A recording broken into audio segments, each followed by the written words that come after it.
Hi, I'm Chris Kepler, and welcome to Does This Happen to You? I'm an actor, voice actor, audiobook narrator, and writer. I love telling and sharing stories about the strange experiences my friends and I have while doing mundane things like grocery shopping.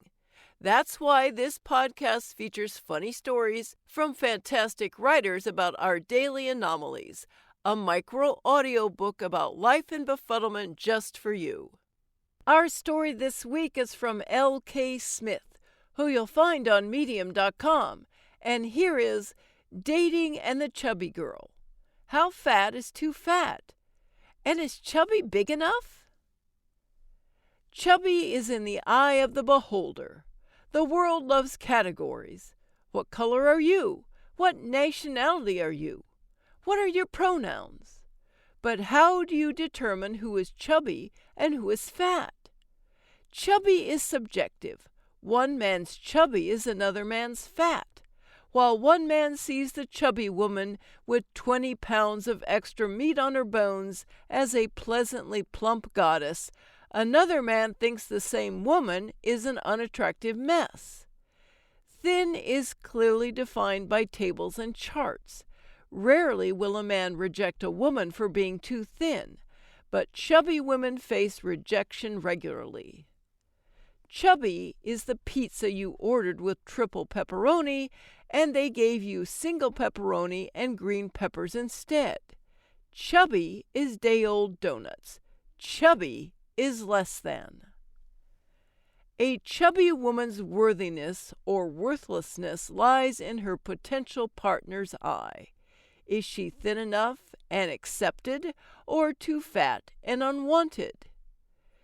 Think of being chubby in the dating pool like being a pair of irregular socks.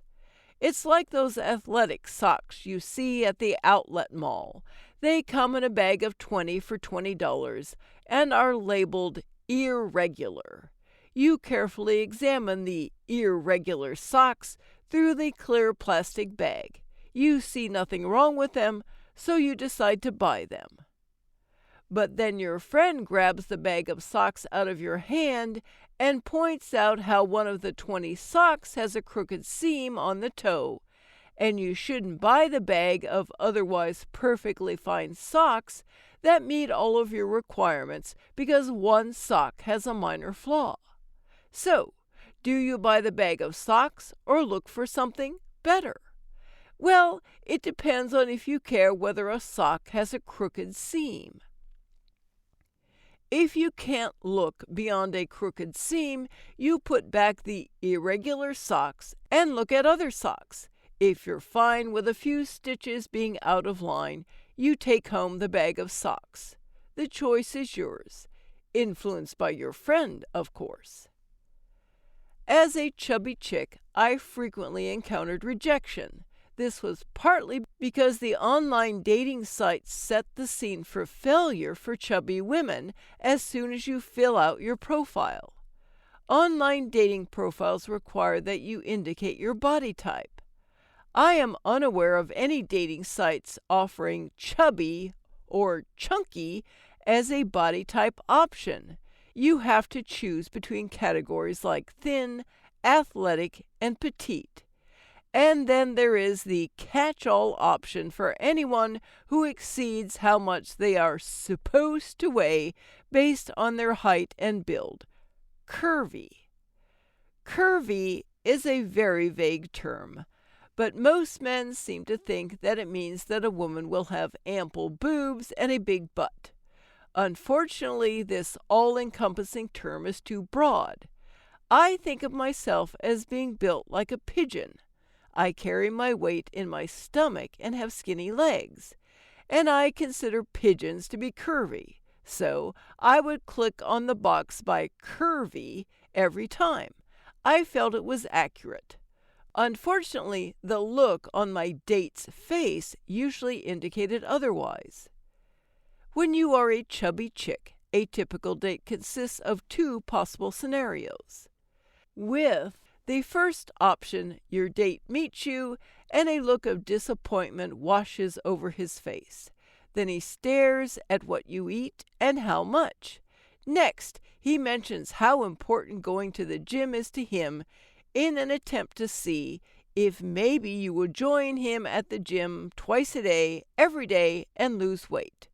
Next, he will end the date early because he needs to rest for the Ironman triathlon in the morning. My advice? In a situation like this, order a hearty meal, dip everything in large quantities of ranch dressing, order 2 desserts, and tell your date that you make sure to work out twice a year, whether you need it or not. You might as well amuse yourself because this date is headed nowhere. The second option involves having a delightful evening with your date. You think this could turn into something good, and there will be another date. Unfortunately, you're mistaken. Both scenarios end with you waking up alone in the morning with a text coming through before 9 a.m. from your date. His text says that he had a wonderful time, but there was no chemistry / you're not his type / he's joining the monastery. But you are a wonderful lady, and someone will be very lucky to be with you one day. It's the curse of the chubby girl.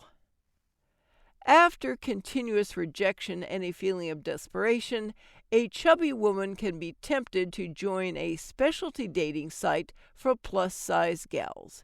You know, big, beautiful ladies. You may think that finding a chubby chaser on one of these sites is the solution to your dating problems. Trust me, it isn't. These chubby chasers come with a new set of problems. In my unfortunate experience, guys on these specialty sites want lusciously large women, not chubby chicks, and they would love to fatten you up if you aren't big enough for their liking. They don't want you to eat, they want you to gorge yourself. They talk about you eating cakes and pies like they are performing some sex act on you. It's 50 Shades of Baked Alaska. They are happy to turn you into what they want, physically. The bigger, the better. You will be their science project. This was the first time in my life that I wasn't fat enough to get laid. The thing I discovered about being a chubby chick is that you become more comfortable in your body as you age. You become more confident, and you care less about approval from others. Instead, you focus on yourself for once. And the men realize that as they age, they start to become chubby too. Not all of them. Some guys who don't get chubby go bald instead. Now their bones creak, and they need to put on readers to see the directions on the bottle of ED meds. They tell stories to anyone who will listen about what a great athlete they were back in the day. They wonder what happened to the nice chubby girl they had a date with years ago. Somebody is probably really lucky to be with her. So, be patient, my chubby little grasshopper. It all balances out in the long run. Better days are ahead. Thanks so much for listening. If you enjoyed the story, let me know and share it with your friends. Follow me at Chris KK Aria on Twitter or Chris K. Kepler on Facebook, or check out my website, www.chriskepler.com.